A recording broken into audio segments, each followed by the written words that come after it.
I'm sure to begin with. How are you handling all of this, and able to still focus on the task at hand? It's pretty cool, but I understand that that's not why we're here, That's kind of for all the people watching, so we have to do it. I don't mind it. Who's the coolest person you've heard from, just throughout the whole process? I'll probably say when I saw the thing with Jokic, that was pretty cool, being that he's one of the most dominant big men to play basketball. So, it's pretty cool to be recognized by him. You've got a big matchup with Edey. How have you been, talking about handling that matchup? We just scouting him up the way we would anybody. He's a tall guy, and that's a good advantage. But we're not treating him any differently. TJ, when you first got to NC State, how much did you know about the 83 team and the run that they made, and when did you sort of start to learn more about it? Honestly, I didn't know too much past like the 30 for 30. The little bit of things you hear being from South Carolina, which is not too far. Hey DJ, just going back to Edey, how do you simulate him in practice? Come again?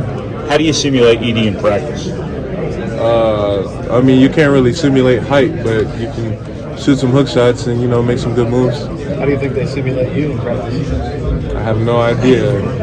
I hope it's a double team. Is this a dream coming true for you? Is this what you playing hoops in your driveway when you were a kid? Are these the moments that you think about and dream about? Yeah, for sure. This is what you work for your whole life. One of the major milestones that you want to get to, so for sure. How much respect do you have for Mo for what he's doing, what he's trying to do over this month and playing with you guys at such a high level? Oh, man, I don't think that anybody else on our team or staff was put in that position could do what he's doing right now. I think that he's a truly special human being for being able to, power through that. DJ, can you put into context what this whole experience has just been like? I just say it's been a very cool experience. A lot of things that you never thought that you would get to do, or you always wanted to do, and now it's here in your face. Pretty cool experience. When you see Dwight Sr. in the stands there, and you see the tweets going around of him, I know they've followed you around all over the place, but to see them in the stands, what does that mean for you?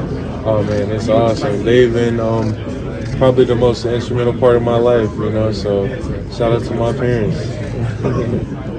DJ, a couple of people have said, obviously you're one of the big stars in the Final Four, but they keep talking about football, mentioning that. When you hear all that, what do you think? That's what the media has to do. They got to keep it interesting for everyone, so I understand it.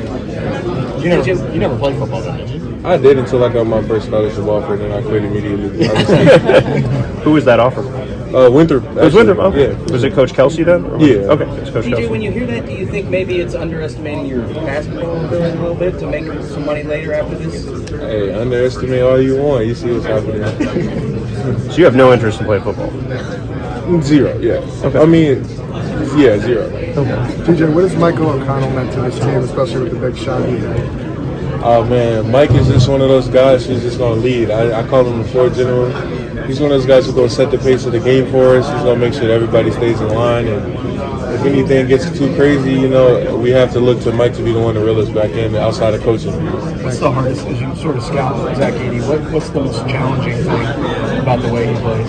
His height, he's huge, so that's definitely an advantage. You didn't play 7'4" before, played against anybody else? No, not at all. Kind of just curious to see what that look like. Not really. It's still going to be basketball. It'll be fun, though. DJ, for the last week, how much have you heard from some of those guys from 83? How much have they been around? Some messages you've heard? It's mostly been over social media, but they've been around for sure, and they're supporting us. It's great to know they're standing behind us. DJ, how did you fall in love with the game of basketball? I've just always been around it since a young age. Once you figure out that, I'm going to be tall, and then you understand I'm going to be good at it a little bit. Once I learned that I had a little touch, it made it a little easier to like it. When did you figure out that you were going to be tall and all those things? At what age did it kick It was in? a pretty young age. I don't remember exactly when. Who got you to fall in love with the game? I think I did it myself. My parents, they didn't really force anything on me. When did you realize you had talent? At a young age, I don't remember the exact timeline. Hey DJ, they run a lot of ball screens too with Edey. Just how big of a challenge is that going to be to contain the ball screen and then wrestle with Edey? I think it'll be fun. I don't think it would be too much of a challenge if we do the right things. How surreal